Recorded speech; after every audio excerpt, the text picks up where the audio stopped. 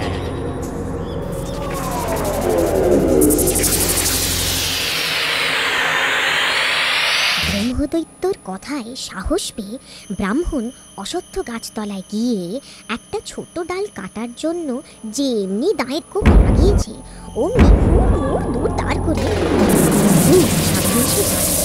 সেই শব্দ শুনে আর তাদের দেখে ভয়ে ব্রাহ্মণের প্রাণ শুকিয়ে গেল। ভূতেরা তাকে মেরে ফেলে আর এমন সময় ওহে ভূতেরা, আমার কথা শোনো। এই বামুন অতি গরিব, এই গাছের একটা ডাল পেলে ওর দুঃখ বুঝবে। গায়ের জমিদার ওকে 100 বিঘে জমি দেবে। তোমরা ওকে কিছু বলো না, গাছের ডাল কাটতে দাও। হুজুর, আপনি যখন বামুনের উপর সদয় হয়েছেন, ওকে আর কষ্ট করতে হবে না। আমরাই ডাল কেটে দিচ্ছি, আমরাই ডাল কেটে দিচ্ছি, আমরাই ডাল কেটে দিচ্ছি।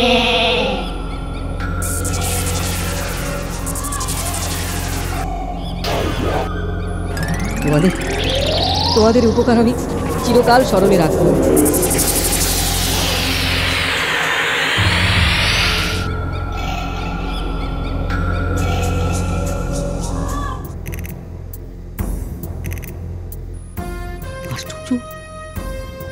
অবাক কাণ্ড। এই ডাল যে ওই ভূত অসত্য গাছেরই, তার প্রমাণ কি? ঠিক কথা, প্রমাণ কি?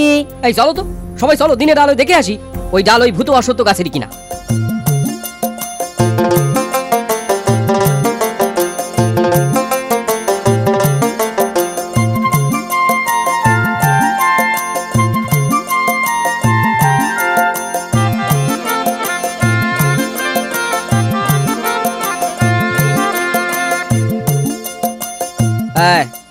এই যাও দেখো তো ওই কাটা ডালে এই ডাল মেলে কিনা।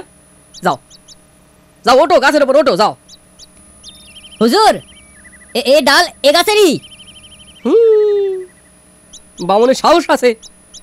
নায়েব বলুন হুজুর। 100 বিঘে জমি বামুনকে এক্ষুনি দেওয়ার ব্যবস্থা করো, এক্ষুনি করো। যথা আজ্ঞা হুজুর। মহানুভব জমিদার মহাশয়ের জয় হোক। জয় হোক, জয় হোক, জয় হোক, জয় হোক। দেখো বামুন, তোমার জমির সীমা বুঝে নাও। ওই দূরে ওই তাল গাছের সারি দেখা যাচ্ছে, সেখান থেকে এই অবধি জমির মালিক আজ থেকে তুমি। হ্যাঁ, এই এত এত জমির মালিক আমি? বিশ্বাসই হচ্ছে না।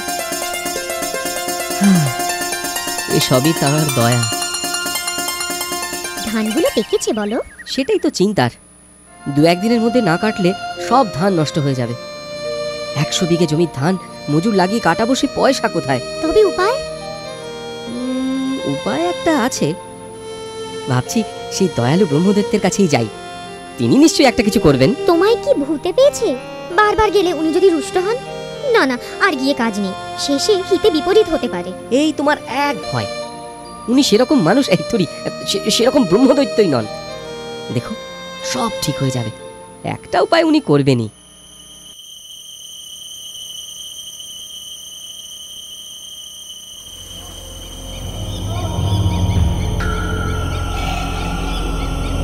প্রভু, প্রভু আপনি কোথায়? দয়া করে দেখা দিন প্রভু, প্রভু।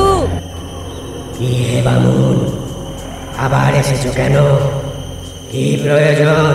প্রভু, প্রভু জমিদার বাবু 100 বিঘে জমি তো দিয়েছেন, কিন্তু সে জমির পাকা ধান 2-1 দিনের মধ্যে না কাটলে সব ফসল নষ্ট হয়ে যাবে। আমার তো পয়সা কড়ি নেই যে মজুর খাটাবো, তাই আপনার কাছে এলাম। আপনি দয়া করে এর একটা উপায় করে দিন। আচ্ছা, এ নিয়ে ভেবো না। তুমি 100 খানা কাস্তে কাল সন্ধ্যায় এই বকুল গাছ তলায় রেখে যেও। সকালে দেখবে তোমার বাড়িতে ধান গোলাবন্দি হয়ে রয়েছে। যথা আজ্ঞা প্রভু। শোনো ব্রাহ্মণী, উপায় তো হয়েছে, তবে 100 খানা কাস্তে পড়শিদের কাছ থেকে জোগাড় করতে হবে। কিন্তু ওরা দেবে কেন? 1 রাতের জন্য কাস্তে দেবে, বিনিময়ে 1 বস্তা ধান পাবে। এতে দেখো সবাই ঠিক রাজি হয়ে যাবে। তা বটে, চলো দুজনে মিলে পড়শিদের কাছে যাই, তারপর গোবর দিয়ে উঠোনটা লিখিয়ে রাখবো খন।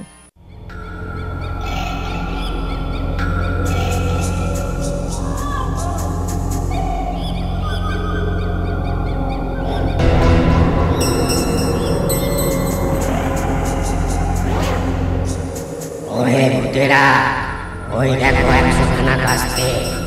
আজ রাতে তোমরা সেই ব্রাহ্মণের 100 বিঘে জমির ধান কেটে ঝেড়ে তার বাড়িতে গোলাবন্দি করে দিয়ে এসো। শোনো, কোনো কাজ যেন বাকি না থাকে।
ভগবান মুখ তুলে চাইলেন। আমার তো মনে হয় ওই ব্রহ্মদৈত্যই সাক্ষাৎ ভগবান। তা যা বলছো, ওর অশেষ দয়া। ব্রাহ্মণ সেই ধান বিক্রি করে অনেক টাকা পেল। সেই টাকা দিয়ে ক্রমে ঘর বাড়ি দর দালান তৈরি করে ব্রাহ্মণ আর ব্রাহ্মণী সেই গ্রামে সুখে স্বাচ্ছন্দ্যে বসবাস করতে লাগলো। আমার কথা কি ফুরলো, লুটে গাছটি মুড়ল।